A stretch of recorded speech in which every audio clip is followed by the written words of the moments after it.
I'd like to call to order the March meeting of the Suffolk Historic Landmarks Commission.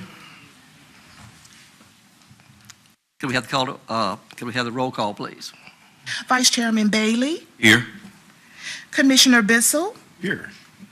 Commissioner Coley, Here. Commissioner Draper, Here. Chairman Hobbs, Here. Commissioner King, Here. Commissioner Schaefer, Here. Commissioner Turner. Here. Chairman, we have a quorum. Thank you. Okay, today is a work session, and since it's a work session, we're going to dispense with the usual meeting of the review of the minutes and that kind of thing, and we'll just put that off until the next meeting, and we'll just dive right into our project and our works here, and I'll recognize Mr. Kennedy to lead us in this. Well, good morning, everyone. As Mr. Hobbs indicated, we've got a little bit of a different approach this morning. We're billing this as a work session to talk about the draft guidelines and the draft amendment of the zoning ordinance. So we're here to respond to questions and comments that you all might have as we move closer to the final review and adoption of these two documents. I've got a couple of slides that'll just kind of set the stage a little bit in terms of background, as well as a kind of a schedule for going forward. But the majority of what we want to talk about, of course, this morning is just get your thoughts on the draft documents that you've reviewed and respond to any comments that you have. So most of my slides are just kind of walking you through those documents and prompting any questions or comments that you might have. So, but again, by way of background, this document is very much informed by the documents and organizations you see on this slide. I just kind of wanted to put that out there to set the stage. This is a very technical document in many ways, requiring a lot of expertise, and we have been very fortunate to have some partners along the way. A big contribution from our consulting group, Commonwealth Preservation Group, review from Virginia Department of Historic Resources, and again, following the guidelines of the National Park Service standards and maintaining our recognition as a certified local government, and also a fair amount of coordination at the local level and even within City Hall has been really key to this document. We will talk a little bit more about schedule, but we are reconnecting with property owners in the district as we finalize this document, and actually met recently again with the downtown business owners, again just getting the word out about what we're proposing to do.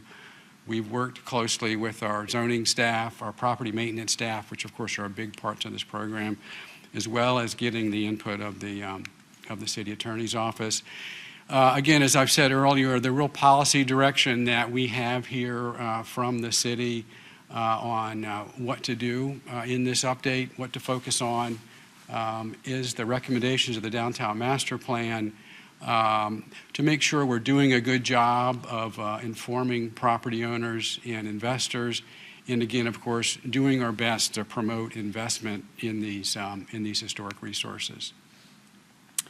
This is just a quick snapshot of what the Downtown Master Plan says and the direction that we've been following in our review of these documents. Again, really about just streamlining the process itself, making it more predictable for applicants, and a focus particularly around a couple of items. We are fortunate that building materials have developed in a way that they're actually quite good alternative materials out there. We wanted to recognize that in this update. Again, mentioned before, this is really the key to preserving these historic resources, is the investment of private property owners, both in ongoing maintenance of the properties, projects to preserve and rehabilitate those structures, and occasionally new construction that comes along on an infill site in the district.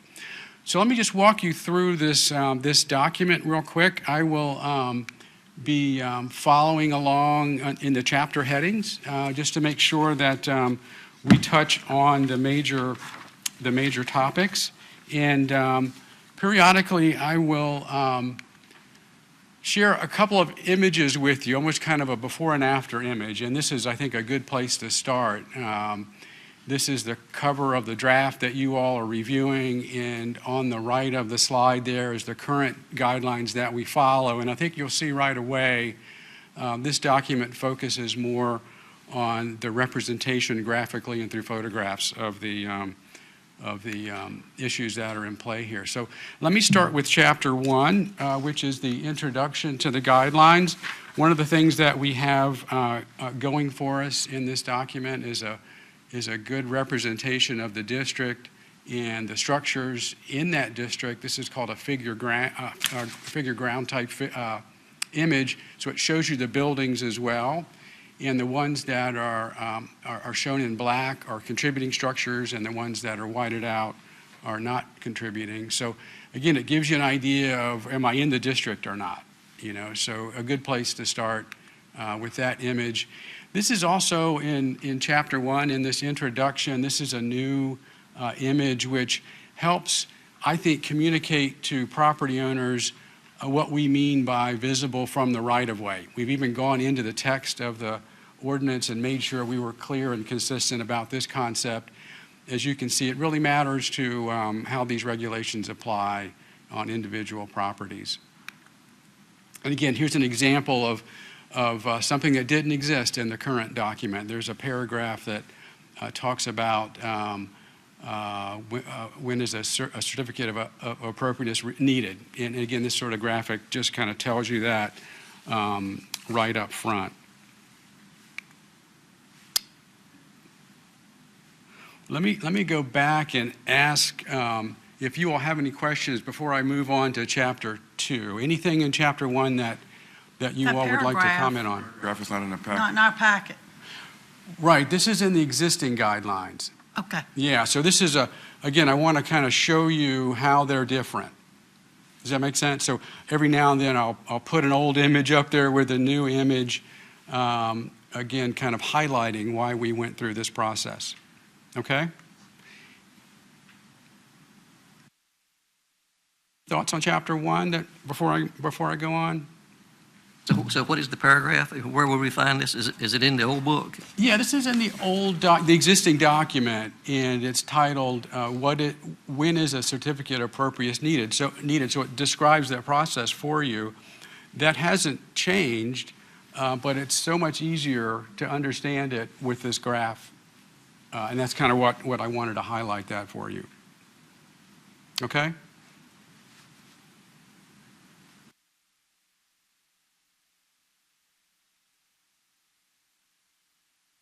Should we go on to Chapter 2? Chapter 2 are the district guidelines themselves. And so, I'll just point out a couple of pages for you and how they're represented in the guidelines. This is page 13, outlining the preservation principles. Again, very similar, actually, to what the text that's in the current document. And again, a good way to show an important concept with respect to brick patterns, joints, types, and why they're important. This graphic kind of tells that story.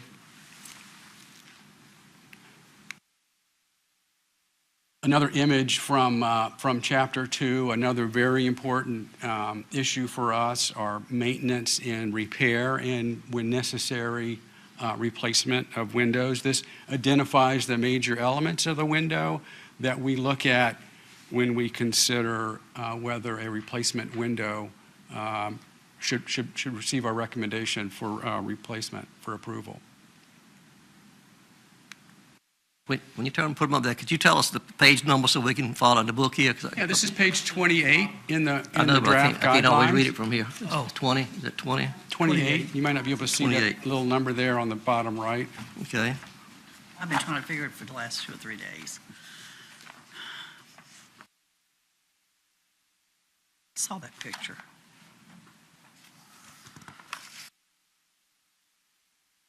And again, here's a chance to kind of compare and contrast the two documents. Up on the upper left part of the screen is the current depiction of this information. Again, we think the use of the table is very, very helpful here in conveying this information, whereas before it was more relying on text and an image. So again, just an idea of what we think this updated document does for us.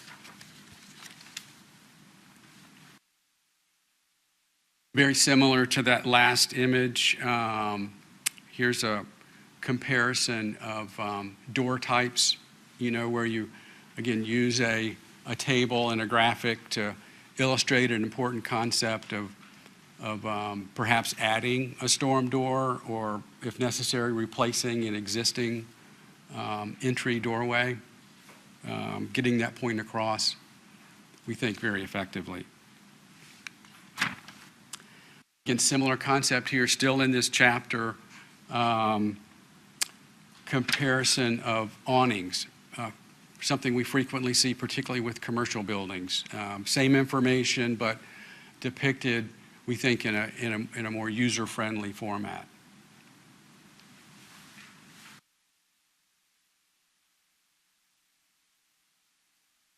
Do you all have any thoughts on Chapter 2? Anything that you've seen that you want to call to our attention before we move on? My problem with some of this, and maybe it's just me, but like say page 22, for instance, it's got a door on the left-hand side. Some of those numbers, you have the writing in white, the numbers are in this orangey color, and around the door, the window panes and things in that door, they're a little bit hard to see visually. I still think this book in places is still too dark. You're looking at page 22 there on the left? The image on the left? Yeah. Uh-huh. Okay, I've got the book here too in front of me, just in case you want to go My book's to. put together upside down, so it's Yeah. been interesting trying to figure it out. But to me, some of the images are still too dark. The one we had been given a year or two ago was dark too, and Yeah, we're still dealing with dark.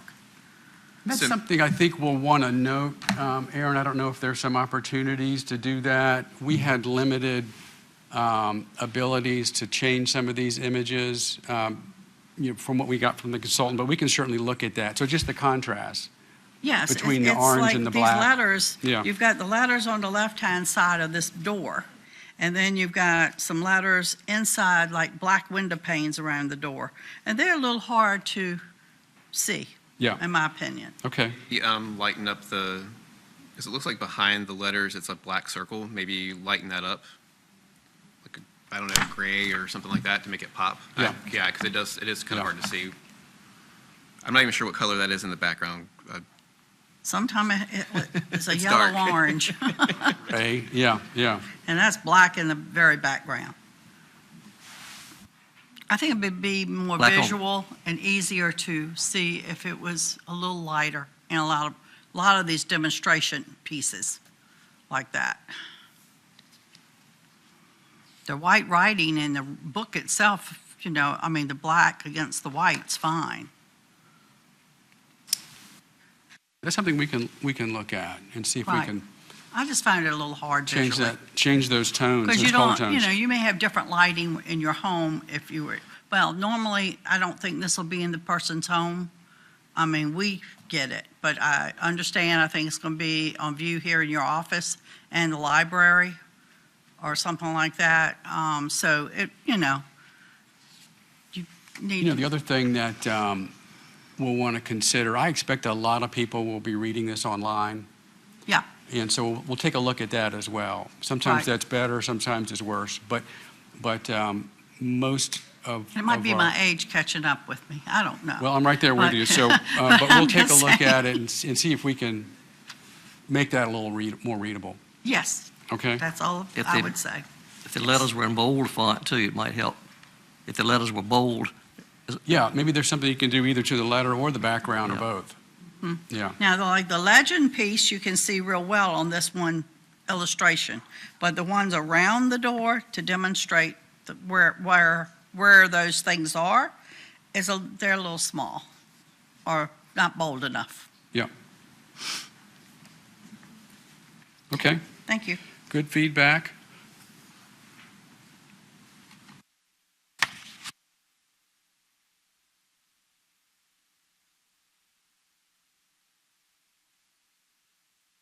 Going to move on to Chapter 3, which focuses on the guidelines with respect to non-contributing structures. And just share one image in that chapter that we thought was particularly helpful in illustrating an important concept about what's in addition to a structure that doesn't conflict with the historic nature of the structure. And this is one that we picked to illustrate that concept.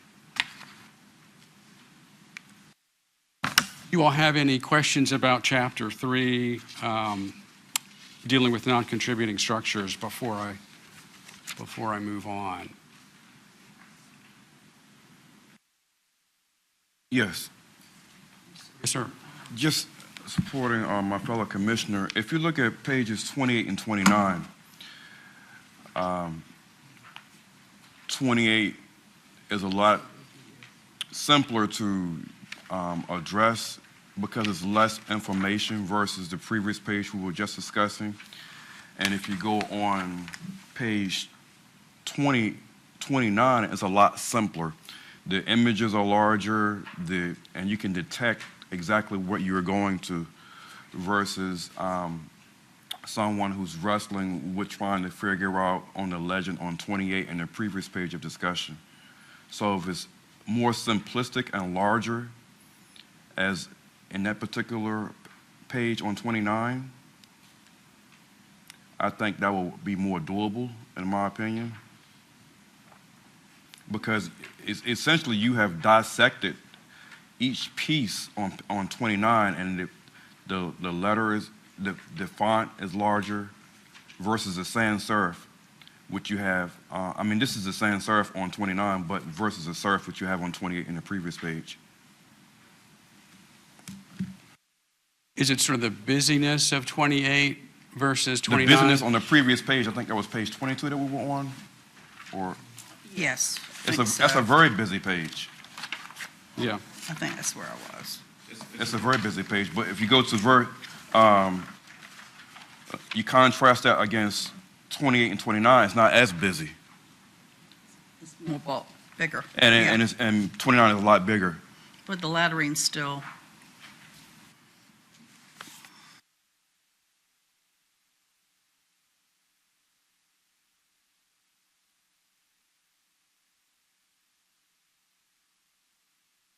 Okay. I see what you're saying there. Yeah. Bill, I just had a kind of a general comment. It seems like on some pages, the use of the black background is pretty balanced. And then other places, it's kind of like overwhelming to me. I'm not a black background person. And I say that because I don't know what it's going to look like on the screen. Yeah. And it may be, I mean, I know a lot of websites would probably look horrible if they were printed, just because of the screen gives you that bright contrast with the white text burns right off. Right. Whereas visually, it just seems kind of heavy to me. We had a safe reaction, I think, when we first saw this. So let me see what we can do Okay. about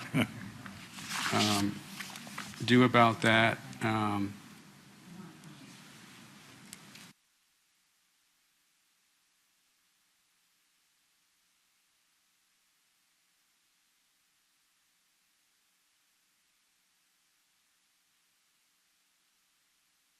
Might take that with a grain of salt too, because I'm not allowed to pick my ties at home. So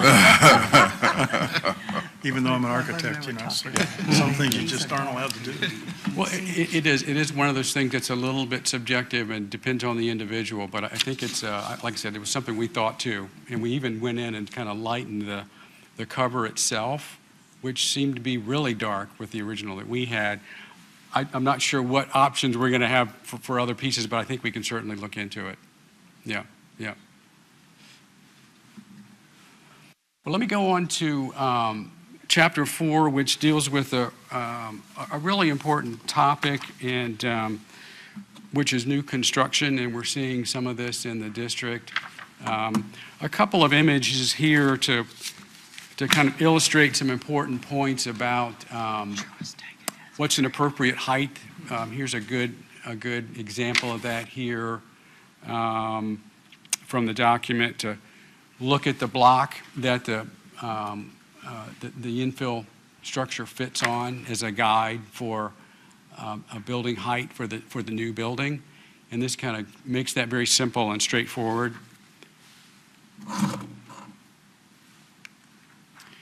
Here's a document, and again, it's sort of a comparison of what we had in the earlier guideline regarding how to arrange the new building on the site, and where do the accessory structures go, where does the driveway go.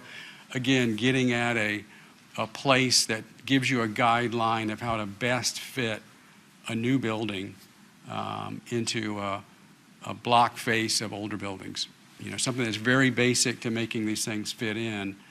We felt this graphic did a good job of getting you started, getting the architect or the builder started. Now, is this page old or new? One on the upper left is new, and the one on the lower right is the old image. Well, I thought- Yeah. Okay.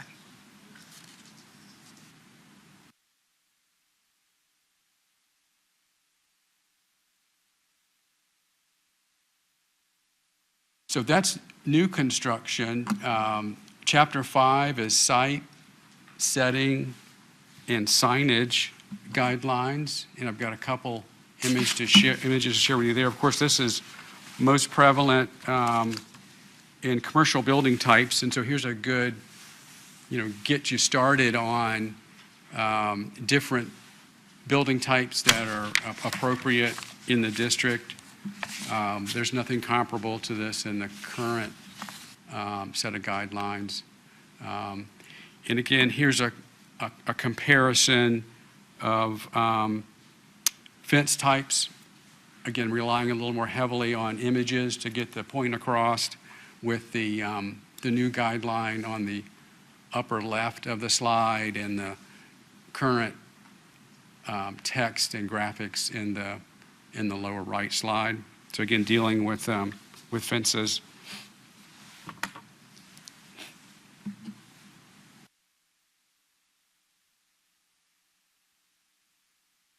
Chapter 6 addresses alternative materials, which I mentioned earlier was a pretty significant subject for this update.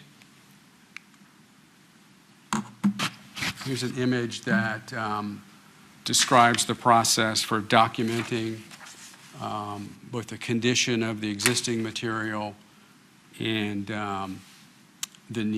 potentially the need for replacement, and the characteristics that you look for in a replacement material. Before I leave that, let me pause and see if you had any comments or questions on Chapter 6. So I know at one point we were given the flow chart, and I didn't know if that was supposed to be included or in the document. Yes, Aaron and I are working together on that. Is there a question of, we felt like the flow chart didn't achieve the goal that we were setting out to achieve. I think that was the main reason it was removed. We're finding that these projects, or the actions that you all take, is so site, building, and project specific that sometimes it's not helpful to reduce it to one page, and I think that was the concern there. But it's something we'll take another look at, because I think you also mentioned, is there a one-page Cheat sheet. a cheat sheet that can help people? And certainly we're always looking for those, and so we'll take another look, and maybe there's a version out there that was used before Aaron and I came on board, and we can see if we can do some research on that. It is unfortunate that this is as complicated as it is, and we do want to make this process predictable and streamlined for folks, but we also want to manage their expectations along the way. And sometimes it really does require a submittal and a kind of an initial review by us to get you on the right path, if that makes any sense. So we've actually instituted a new process in our office to make sure we do that first. And that does save time. It does save, so you're in the right door quickly, if that makes any sense. So, Okay. and a lot of it just has to do with that initial check. So we'll take a look. I mean, we're certainly all about the simplify it if we can and when we can. Yeah. And Yeah. I know I'm a flowchart person just by nature of Yeah, I am my too. career, so I know not everybody's a too. flowchart person, so. Particularly for a permit process like this that has multiple steps, you want to know what you're getting into, you know, and what to expect in the next step. Probably should. Finally, Chapter 7 deals with both relocation, which we don't see very often, and demolition, which unfortunately we see more than we would like to see. So we do need to address this topic as well. Unfortunately, we don't have a lot of discretion sort of in many of these cases, but important to outline what our guidelines are and what our expectations are, and that's what this chapter does. That is the final chapter. I won't go over the appendix part. I don't believe that changed much. It's actually very good definitions and a listing of the National Park Service standards, for example, resources. So that's there as well, and also something that you all might want to take a look at and offer any questions or comments that you have. Does the new book basically cover the same territory as the old book, except for the presentation? I mean, for example, I know it's in the old book here, things like vinyl siding is not acceptable as a substitute siding material. Yeah. Are there statements in here that make the same statement? I mean, I see general statements, you know, about considerations and stuff.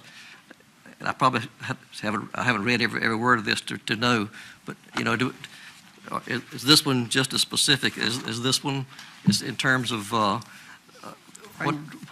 what is allowed, not allowed, and so forth? Yeah, in some cases it's not. And this was it's a great question, area where we tried to clarify some things and create some consistency on roles and responsibilities and guidelines. We tried not to regulate from the guidelines. In other words, that's what the ordinance does, and that's what the National Park Service standards do. We tried to make sure the guidelines guide and don't regulate. If something is prohibited, and it says so in the ordinance, it's helpful if the guidelines reflect that.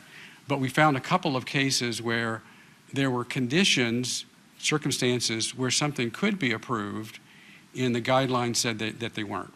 You know, so we did go to great lengths to make sure that we regulated in the regulating document and guided in the guidance document. So you'll see some changes there. Outcomes, I think, Mr. Hobbs, which is what's really important, are not different. All right. For example, I know we've had a lot of cases where asphalt shingle roofs where they were not allowed, and so we've made some, I'd say, pretty strong, some costly decisions for the owners by not allowing the shingle roof and demanding a tin roof or whatever. Right. Does that still hold here, or is there just some relaxation on that too? I don't think there's any relaxation at all, frankly. I should have studied the to other find thing that. about a statement like, you know, prohibiting a particular type of material is materials improve over time, you know, and so really what they're regulating is the appearance of that material from the street. You know, so it's not so much what it's made of, it's what it looks like, if that makes any sense. So that's where relying on the guidelines and the ordinance, I think, is our best bet. As materials improve and actually meet the conditions, we're in a position to review them completely and consistently with the guidelines and the regulations, and not have a statement that prevents us from doing that. So it sounds like there's going to be a lot more judgment calls, which would mean that more of them come to us as opposed to Well, I'm not sure about that. But Yeah, I think kind of there may gather be that less we do the judgment fuzzy calls, ones. actually. I think it, again, I think the guidelines are, the standards are fairly clear. This gives us the ability to react to what is currently available in the market, what the site conditions require, and tailor our response to those. You know, we felt like the guidelines limited the ability to approve something that might actually be consistent, either for the commission to do that or for us to do it at an administrative level. And I think that's been one of our concerns for several years, that we did not flow along with the development of new products, that we were kind of handicapped that way. Yes, and I think, that, again, that was the concern up front, to take a really close look at alternative materials. Thankfully, I think for all of us, they're getting better, they're getting less expensive, and they're getting more appropriate, frankly. Manufacturers are seeing what the market requires in historic districts, and they're producing it. And over time, the costs are coming down. As a note from that, how can we as a group, a board, know what some of these are and know how they look, the texture, the feel, whatever, when we aren't updated? You know, I think that's a great subject for a training class, for example. We're And trying to currently- get some of these Yeah, things, or yeah. I've mentioned some of it for years. Yeah, yeah. Because, I mean, I'm just a woman. I'm not in anything of that nature. And, you know, I thought it was interesting, the one thing that you brought out in here about, is a picture of these boards, how the 1918 compared to today. The 1918, the grain of the wood was much closer. And, you know, but we need more visual for Yeah, yeah. ourselves. So then we wouldn't be like, okay, this person says yay to this, she may say no to it, because we just don't know. I would say the questions right now are really helpful, because we can design our training, working with you all together on those subjects that you're concerned about or I mean, it interested could in. be sometime Yeah. have a meeting and right at the end for just about 10 minutes, Yeah. bring in some visual Yeah. things to show, okay, this is the updated that, this and that. Yeah. Because we went through a lot of that with the Christian church last year, with trying to do the terracotta for that roof and what we did there. We've had right many issues of that, and Yeah. we need to be updated on the roofs and exactly and what is acceptable. Yeah, good question and good suggestion. We've had a recent conversation with our state staff on training topics that you might be interested in. We'll be sure and take that up and see if we can, you know, there's a, you want a balanced presentation, I guess is what I want to say. You know, you don't want to be sold on a product. You want to be told objectively, from a standpoint of a regulator, does it meet our needs? And that's a great idea for a training. I mean, Yeah, I think yeah. we all kind of know, it's Yeah. windows, roofs, and siding are our big things. Those are the big items, absolutely. And, you know, now that I think about it, educating our property owners too is probably a good idea, you know, because they're the ones trying to figure out how to maintain why- their properties that's why and keep so them many- updated. Yeah, That's why we yeah. have so many of those other things Yeah, where they yeah. go do it and don't come to you. Yeah, absolutely. They work around, and that's They certainly get not. sold, Yeah. they get sold the product by who's trying to sell it to them. And they're not aware they were in a historic district, that that's where they live. And they, you know, to say, well, you better check with your city first. I will say, just to qualify we looked closely at roofing materials, replacement roofing materials, and I don't think we've had as much movement in that particular type of replacement materials. And of course, you all are not going to be surprised to hear that. We did quite a bit of research and looked at what other folks around the country are doing, and it's really hard to match those unique roofing materials at a cost-effective price. It's just going to be a real challenge for boards, and it is a real challenge for boards around the country. But the windows and the siding have really made some important, I think, progress. Yes, sir. Is it possible to ask the applicant in some situations to bring a sample of the new product and a sample of the old product, so you could physically compare the two in hand? Many times people have brought stuff. They Both- haven't lately. The new and the old product? No, they have just brought what they're going to do. or But what wanna I'm saying, do. if they were to bring a sample of the old product, you could act physically compare the two. Saw that with the church last year with former Councilman Charles Paul's church. We saw that where they Right, brought in that was physical. Christian church, yeah. Right. It is definitely possible, and perhaps the best way to make that comparison, oftentimes the manufacturer's specification will get you there, without the actual window itself. And so we often, almost every time, make sure we have that information, as well as good quality photographs of the current material. Even the flooring has been an issue. When they had replaced porches, or what kind of wood or something new they could go back with. And one he's familiar with, the house on Main Street, that is not original wood, or the original type of wood. It was part of a new thing that had come out. That was several years ago. Yeah, so it wasn't actually a wood product that replaced the old one, yeah. But yeah. we were presented at a meeting what the new product would look like and all the information they could offer to us. They did not offer that to you. Well, they offered information to us about it because things have changed a little bit over the years. There was a time, and it still holds true in a lot of our minds, that you can't consider cost in determining what's allowed and what is not allowed. I'm sensing what I'm hearing now, that it's a change of opinion on that. Well, it's not something that we can consider as staff. I'll leave it at that. And fortunately, the materials are both getting better and they're getting more affordable.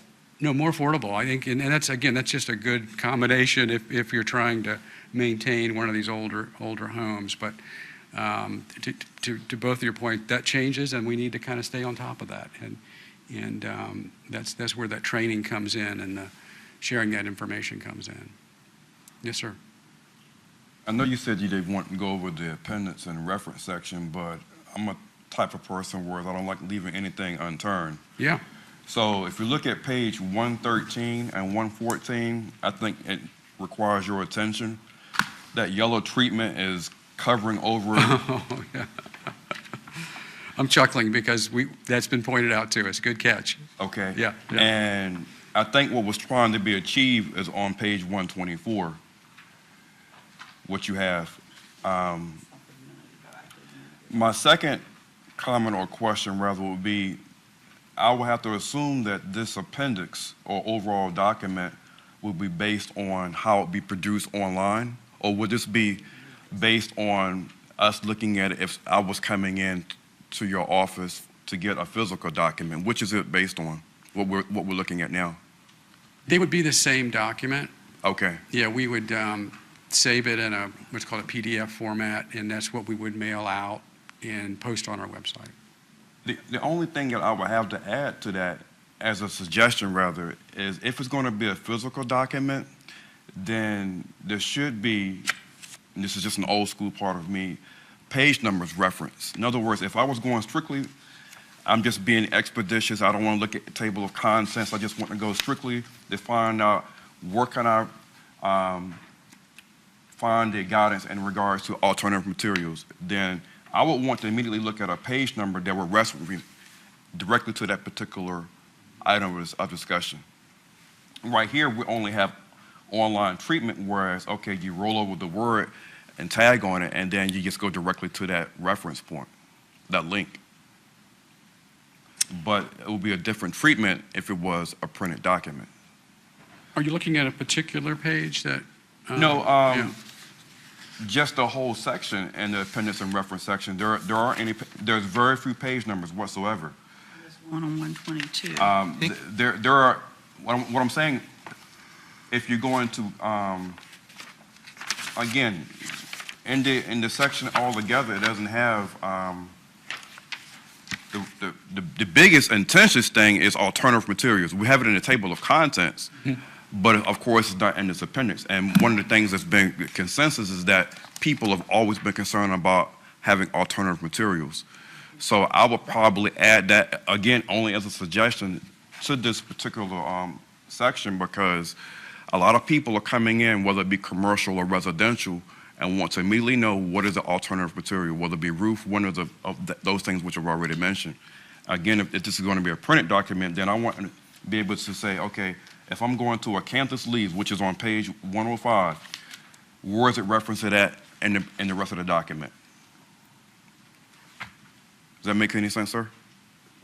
I'm not sure I understand. All right, so let's go to Are the you talking page. about maybe a table of contents for the appendix? We'll start at page 105. Okay. All right, you have the term Acanthus leaf, which is the second term. It says C. Sorry, I'm sorry. I'm on page 105. All right. In the term? Acanthus leaves. It says C Leaves. fret pattern. Canthus leaves? Yes. Okay. However, if this is going to be a printed document, where can I find it on the exact page? And it says next to that term, C fret pattern, Right. which I'm assuming means to go to the Fret F section. Wouldn't know where that is. I don't know what fret pattern is either, so I'm going to fret pattern. That one's. So it's referring you to a term that's on page 110 called fret pattern. Another one, a little further down, A-N-T-H-E. But my whole That one has it too. suggestion, rather, is I want to be able to be directed to a page number. This is a very voluminous document. So if I'm going to a specific term and I want bring my attention to something specific, give me a page number, not just the page number that the term is on, but where can I find facade or Acanthus leaf throughout the rest of the document? So it almost sounds like you're describing an index. Index. Exactly. Okay, Exactly. okay. But now, like the one he picked out, it is on page 10 under fret pattern. Then it goes on and explains. Because there's Acanthus leaves, and the next word, A-N-T-H-E, minions, all that is written there. It's like a, what is this, like a, almost, yeah, it's like a reference. Now, again, I But I realize. see what he's saying. It's easier to go back to a page number to look Right. at something than, it's saying fret pattern, but is fret pattern, are these things illustrated on a certain page in a certain chapter? Exactly. And that will be applicable to a print document, not necessarily to an online document, because an online document, you can just roll over the link and it will automatically direct you to that particular. Which I'll just, this will not be an online document in that term. So they Okay. would have to do both. This All will right. just be a digital version of a paper document. So I'm hearing an index that sort of shows you where in the document key terms are found. Exactly. Yeah, okay. It says C fret pattern, and then it's again here. One thing I was thinking too, looking at the colors here versus what you see on the screen there, the black, the gray shows more clearly in a projected version as opposed to in this. Of course, Yeah. I'm not sure, this is probably printed on a Xerox machine or something, I'm guessing, rather than on a commercial printer, which, you know, the way it's printed, like a commercial printer, like in a book, it might be more clear, more like what you see there. Yeah, If- yeah. I think, I guess the point I think is just that be cognizant of the contrast of the letters and readability of the letters. Yeah, on a print versus Including Yeah, the covers, yeah, on the print version. Because the graphic we talked about very early on about, I think it was the door with the lettering. Yeah. On my phone, it shows up completely different than what it shows up in this document. Online, it's very easy to see the contrast between the letters and stuff, but obviously in print, it's, yeah. I don't know this for sure, but I know I'm seeing increasingly in my experience that we develop documents now for online reading. It's just because that's what the customer wants to do. You know, so you may lose something in the translation, but the point is you're still losing something if it's a print versus an online. So, because that's exactly how people learn things. They pick up their phone and they look at a really small screen. And so you actually find yourself developing documents to be legible on screen. But no, good feedback. So I think at the same time, I understand you're trying to navigate whereas you're transitioning to an online consensus, whereas pertains to whether it be the residential or the commercial. But I think we also be mindful of those who may not want to have who may not have a computer or a desktop or a laptop yeah. or an iPhone. Those who just strictly want a print document. Yeah. That's what they're used to or accustomed to dealing with. So I think we have to be mindful of that audience or that particular group of people that we're dealing with within our segment. Going back to this print in the dark, if you look on 96 in chapter 7, it's the last page of number 6. If you look at that page, it's we have gold, we got black, a gray with a black that you can hardly see. I mean, these just illustrations of things to Yeah. kind of pick up on. It's on 96. So what about, I know on page 87, there is like a bluish gray that's kind of used behind the darker color that's used throughout the document, maybe using something like that as the background instead? Yeah, that would look better than this one. Yeah. Okay.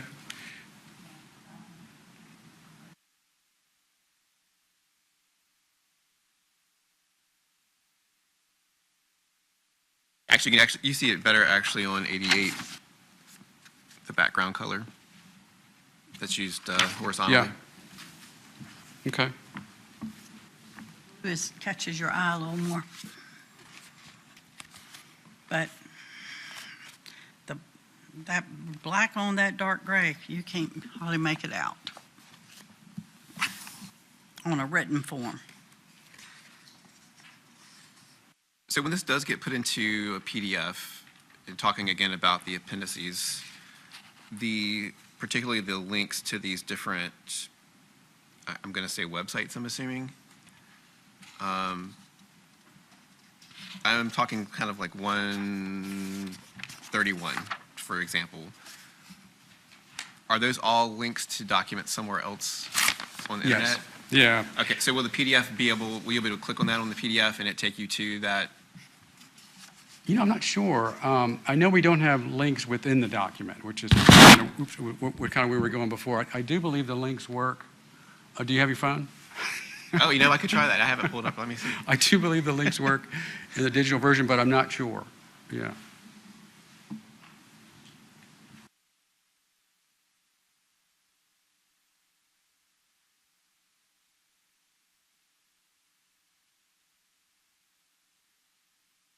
I know that in the table of contents, they don't work. At least on the phone, it doesn't. So that would be another potential too, is to get those links to work. And that might just be me. That's just one of my pet peeves when I go to PDFs and I can't click to go to the Yeah. section I want to go to. I haven't tried that. It doesn't look like any of the links are working. Under appendices, references and resources.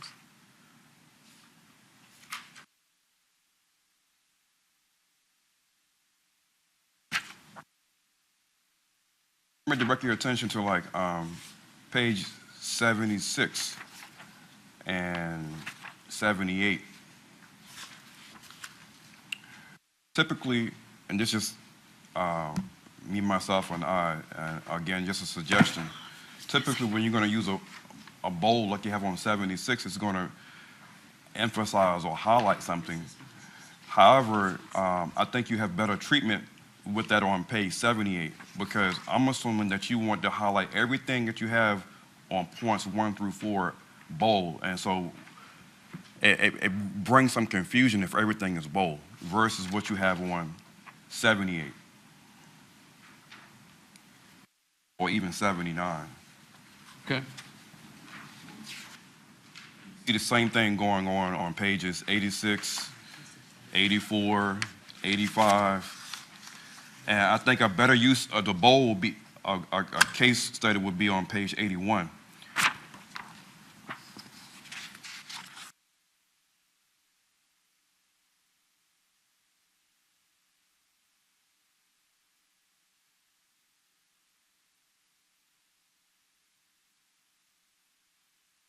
Okay, I'm just making myself a note here.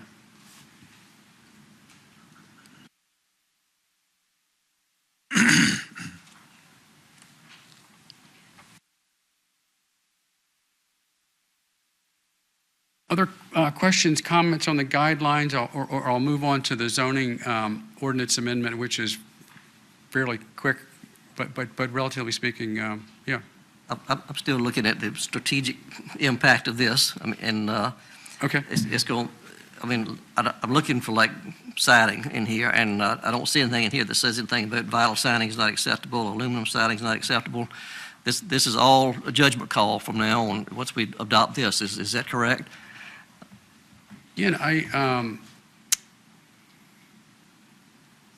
my understanding, and I believe this is reflected in what we've heard from DHR and from our consultants, is that the material itself is not what disqualifies a replacement. It's the appearance of the material from the right-of-way. So I think we have to be careful about what we're regulating and how it's defined, and that's a case where it's a little bit conflicting. I think ideally you do want to maintain those original materials. I think that's clearly stated in the standards, the National Park Service standards, but there are conditions under which replacement is permitted, and if you meet those conditions, it doesn't say you have to replace it with the same material. It allows for replacement materials as long as visually that material looks the same. And so that's what we're trying to hang our hat on. I'm also interested in seeing how staff reviews too. I mean, typically, when we get an application that comes down, the recommendation is based on this particular point, in this book. What is permitted is not permitted, that kind of thing. It's going to be a judgment call for staff as well as for us. Is that not true? I mean, it's going to be a judgment call for the staff's recommendations to us. As the same, it would be a judgment call from us to approve or disapprove. You understand what I'm saying? Yes, Chairman Hobbs, what and I believe our DHR and our consultants are recommending is that if we have an administrative call which meets the guideline, that's not a judgment. In other words, it's clear enough in the guideline that you can make that determination at a staff level. If a judgment is required, that's when the item needs to come to this board. Oh, okay. To me, it's going to be, I think we're going to be a lot more sensitive to precedents. If the judgment calls that we make, and I think it's a good move. I like the direction we're going. Yeah. But to me, I've got to get used to not having this crutch to lean on. I think that, I think we've been kind of sensitive to. Okay, we have disallowed asphalt shingles in the past in this circumstances, and therefore we do it again. I think we've kind of try to be consistent. I think it's going to be more difficult. When there's more judgment calls, I think it's going to be fuzzier and things that we have to still be very considerate of precedents. And so when somebody comes and applies for something and say, well, so-and-so down the street did it, or whatever, it's going to be more of wouldn't say a burden, and more responsibility on us to make sure that we're totally consistent in the judgment calls that we make. I believe that is true. I think that consistency on those calls is important, and it is a challenge for this board. And I wish I didn't have to bring those to you in some ways, but I kind of see it as us taking the easier ones, frankly, that it's clear that the guidelines are met, right? And so if it's coming to you, it's probably going to be one that a judgment is needed, and we can certainly help you with that in the sense that we can share with you precedent cases, and I think we do that typically as sort of what have we done in other cases where we had this set of facts, or at least as close as we can think of to this set of facts, and roofs are particularly challenging. Yeah. That's the best idea. I mean, the idea of you bring us the precedents or something like that. I mean, I know I have a hard time imagining what an application that comes to us is going to look like without having specifics in here, with noted as to what prompts the decision, and it being based on this one rather than this one. I want to see one of those. And Okay, and I okay. think precedence is the best way for the Right. city to bring us the recommendations. And we were mindful of that in developing our recommendations. You know, we can do a good bit of research on previous certificates of appropriateness that were considered by this board and by staff and spot those consistent findings, you know, going forward, and the ones that wouldn't be, you know. And so that's partly a burden on us to make sure we share that information with you all when you do see an application. Yeah, yeah. I think Okay. Chapter 6 explains quite much of that type of thing that he's talking about. I've got a dumb architect question for you. You referred to the guidelines earlier, and then you, as compared to the ordinance, and I'm a little fuzzy as to what, when you refer to the ordinance, what is that? In terms of, let's say, does it have any bearing on specific choices of materials or? It's a section of the zoning ordinance. It's an overlay district in the zoning ordinance, and we'll talk about that in just a minute in terms of the amendments we're suggesting to that ordinance. The guidelines are essentially adopted by reference as a guideline to guide staff and particularly the board in the judgment calls that you have to make, and to get into the details that you simply couldn't write a regulation for, you know. Ask another question, just looking at our favorite three, roofing and siding and windows, if you, Yeah. you know, in terms of angst. In the, on page 131 in the appendices, it's got reference to briefings, preservation brief number 8, talks about aluminum and vinyl siding, and then there's some on windows and also some on roofing. Is it, if I were to pull those up online, would that be more of a general discussion with a whole lot of options, or would that give me any more guidance if I need, you know, if I need to drill down some more and find out, are these good things for us to have in our toolbox to make decisions with, or are they not really, you know, don't have a lot of teeth? I mean, there are a lot of good articles out there, and some are very general and some are more, you know, focused. I found them to be more sort of advisory and particularly useful for a contractor or homeowner, you know, in terms of understanding what it is you're trying to preserve and the methods and materials to do that. I think the value probably depends on individual commissioners and your interest. You know, I don't think they are to the level of prescriptiveness of a guideline and certainly not of an ordinance. Okay. By design. I think it's information for how do you understand the methods and the materials and the reasons behind wanting to preserve these. Is there like a main link that's listed here that you can type into the address online Or for these preservation briefs and articles in the appendices? Is there an address somewhere that gets me to that site? let me take a look at that. I don't know off the top of my head, but we can see. Another one currently posted for, on the city's website, the links do not work. Okay. When I was on my phone, at least, it did not work. These links, so those are the ones you're talking about? Yeah, and I didn't know if this was in digital, it was going to be a link, but for the benefit of the homeowners and property owners, if they can get to these through the general heading, you know, like it might be a real vague thing like, you know, Department of Historic Resources.gov or something, but at least get you through the main door.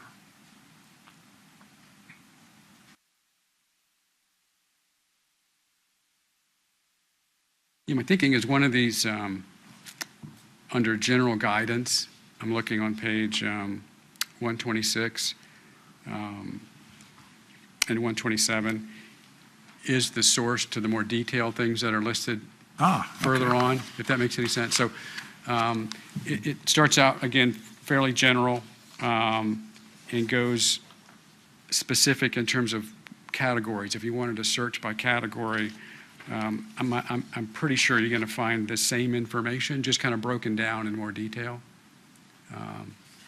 But we'll check on that and see and make sure that, again, we can make it as convenient as possible for folks to get to this information and find out what they need to look for.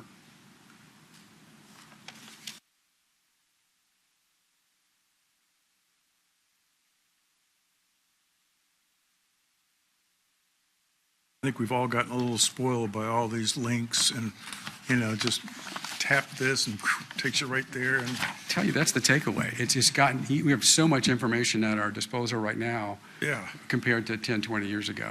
And that's good. If Yeah. you can figure out how to wade through it and still make a decision, right, based on all that information.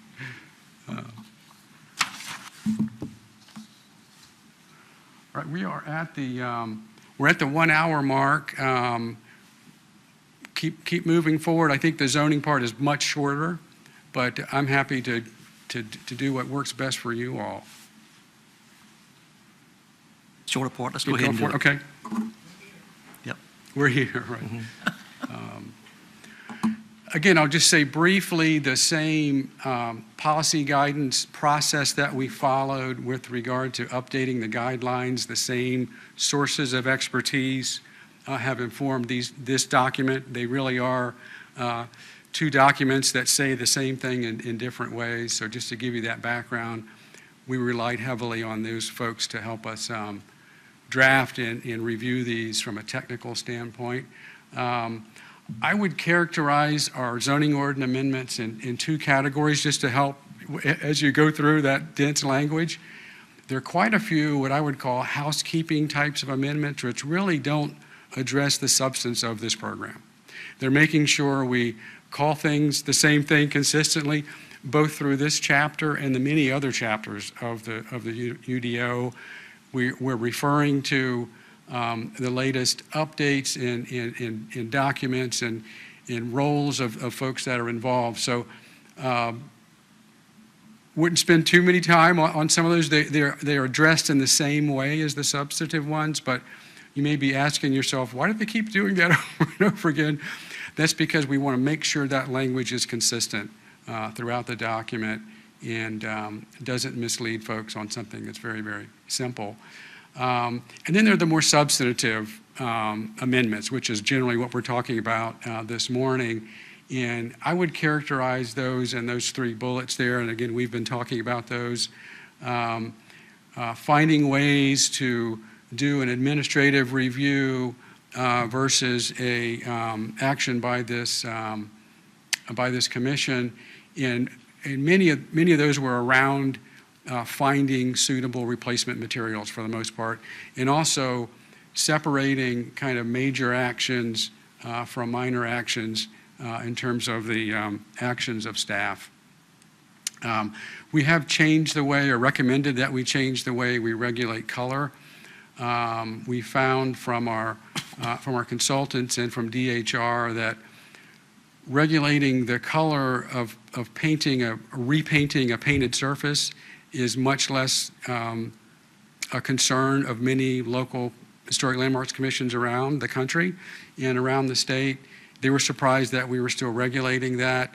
It is a fairly subjective thing to regulate, so we're recommending that we discontinue that, but we do regulate color again for replacement materials. If you're putting in a new window, you're changing a roof, for example, that original color which you're trying to replace with that new material should match. So you'll see that in the amendments to the text. And we are looking at signs in a little bit of a different way. Sign regulations have actually changed quite a bit around the country due to some Supreme Court decisions where we are no longer regulating content, for example. So we want to make sure we're not doing that in this overlay. And we want to make sure that where the being consistent with the underlying zoning requirements for signs can be achieved, we want to make sure we do that so that we're not unnecessarily conflicting with what the overlay district already requires of signs. So we found a few places that we were able to make those things more consistent. That's an overview of what the zoning ordinance text amendment says. I have got the text here. If you all would like to walk through that, if you've got questions or comments that you want us to know about this morning, would be happy to do that. Yes, sir.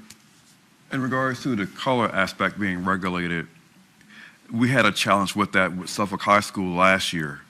So let's say for us, in the event that the color for a particular roof or window is unavailable, how will we deal with that particular situation? In other words, we'll just use that particular building, if you will, for an example. They wanted to go from red brick to an all white. So if the particular situation is whereas we have to face with the roof, window, or whatever the case may be, is not available in the color that it was in the historical context in which it was initially constructed in, how will we rule as it pertains to that?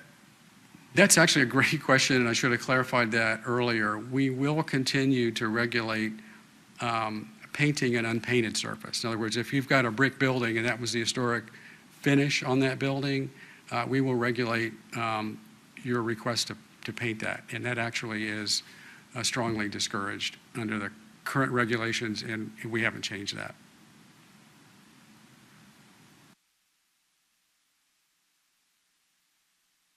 Okay. Yes, thank you. So what you just presented, that's proposed, that's not a done thing, right? What's that? The zoning, they had the word proposed up there as Yes. if it was a done deal. Is this part of review and then approval, which makes it happen? Yes, we are proposing amendments to the zoning ordinance as part of this project, and we would be asking for your support of those amendments when we bring back the guidelines together with the zoning ordinance amendment. So that's correct. These are proposals at this point. I could talk here at this point, if that makes sense, just to kind of talk about the process a little bit.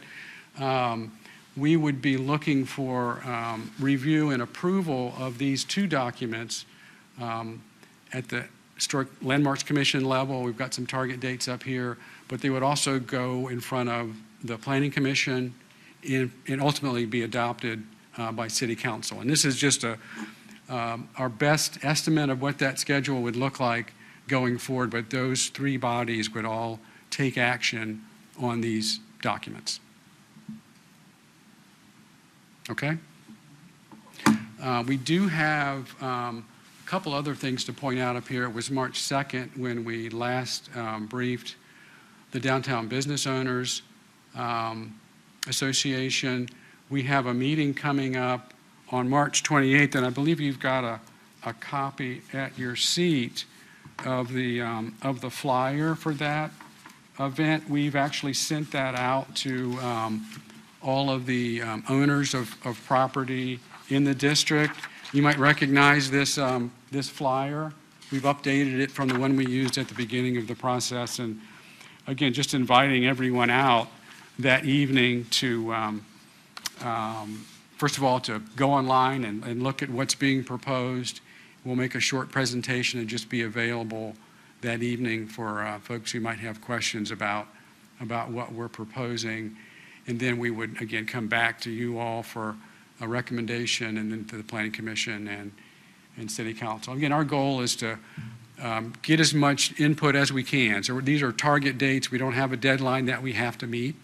You know, we do have to properly advertise these items and brief these bodies before we ask them to adopt. But that's where we would like to be in the next couple of months to finalize this document. But today is by no means the last day to comment or ask a question about what we've proposed.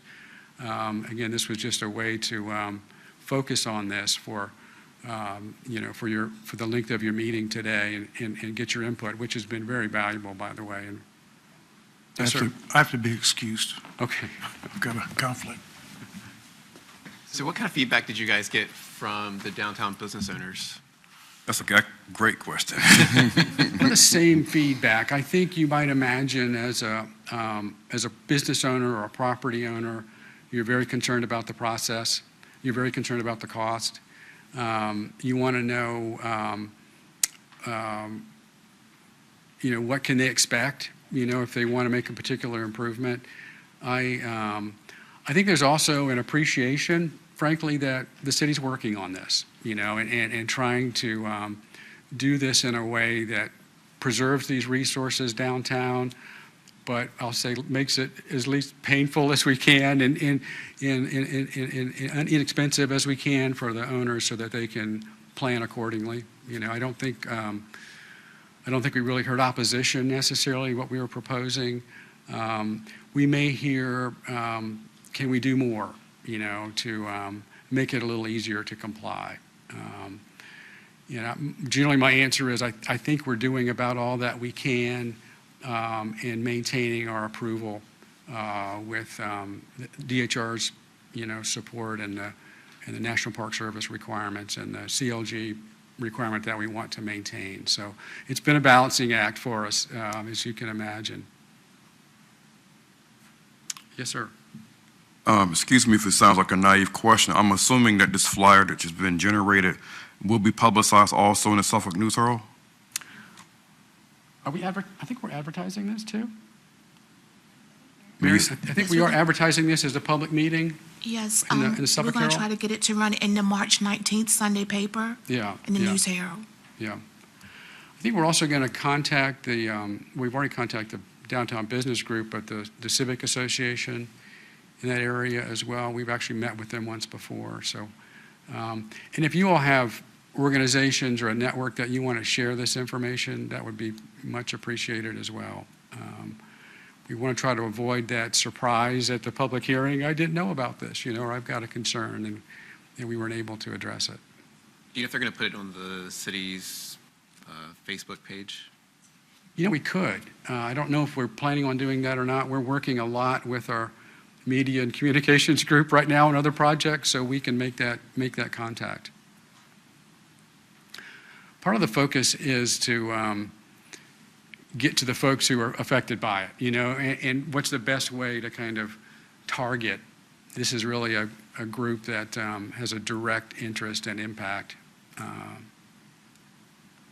That was the reason to check that property owner database and get everyone, if we can, get this piece of paper in front of them. But I guess the caveat would be, as you stated on your flyer, public. So that leaves a new nuance.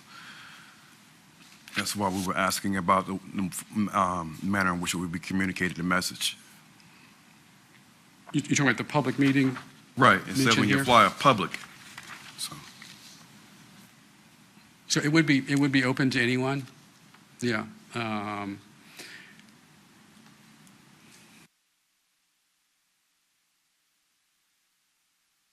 Well, Mr. Chairman, I think that's the main items I wanted to check in with you all on today, and we will keep you posted on some of these dates are kind of tentative.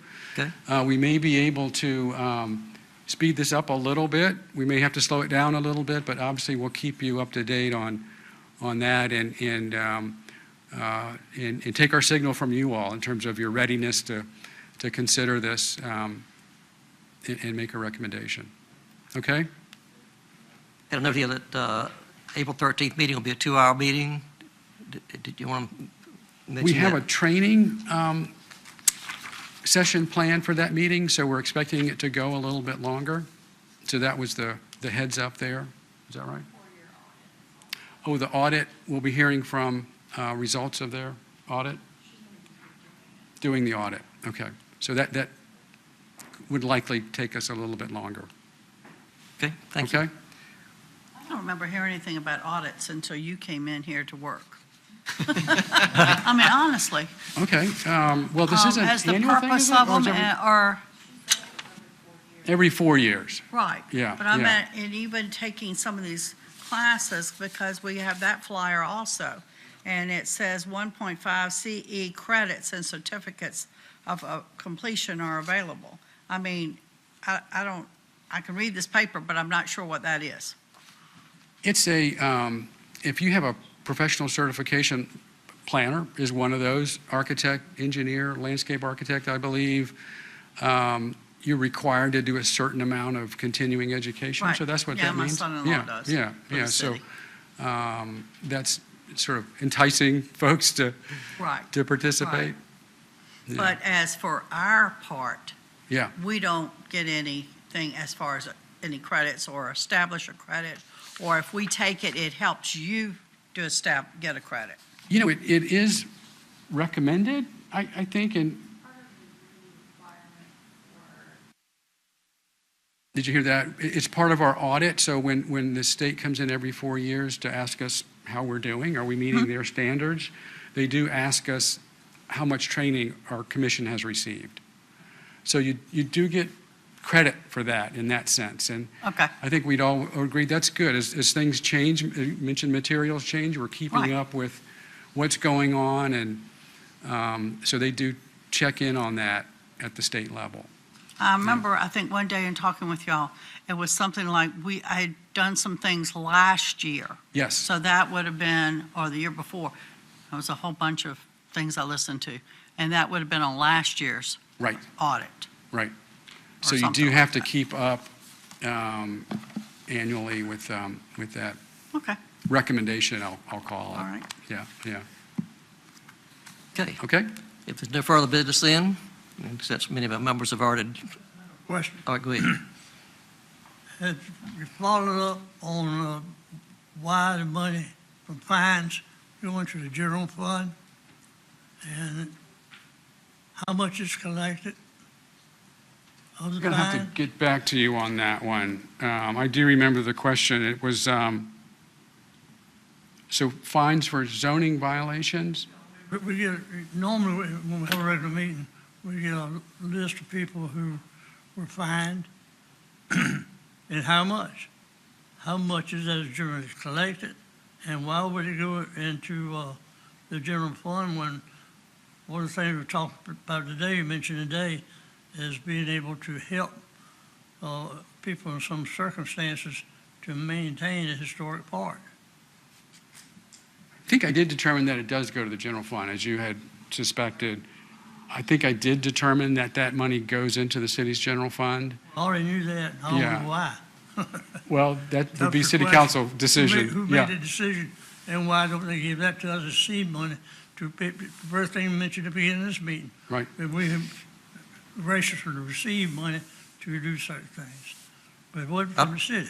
Mr. Chairman, that might be something that you want to consider as a commission. You know, I think that's a decision made by city council. If you Just all thinking would up- like to, I might mention that, I got to talk to our councilman anyway Okay, about okay. something else, and I might Yeah, mention yeah, that too, because yeah. maybe that's the direction it needs to come Right, from. because some of that, if there is some funds available and they really want to do something, they really got to fix this or this, and they just don't quite have enough funds, is there a way they can either acquire some funds from this type of thing or a little bit of a grant to help them? Right.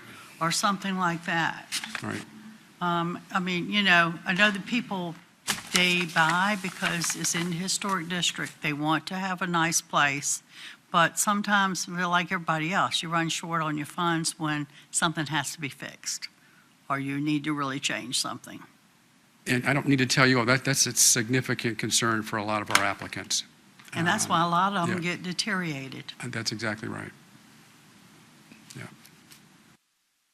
I mean, it's kind of hard when you've lived here all your life and you see these homes that some have fixed nice and some haven't, you know, or they just don't have the means.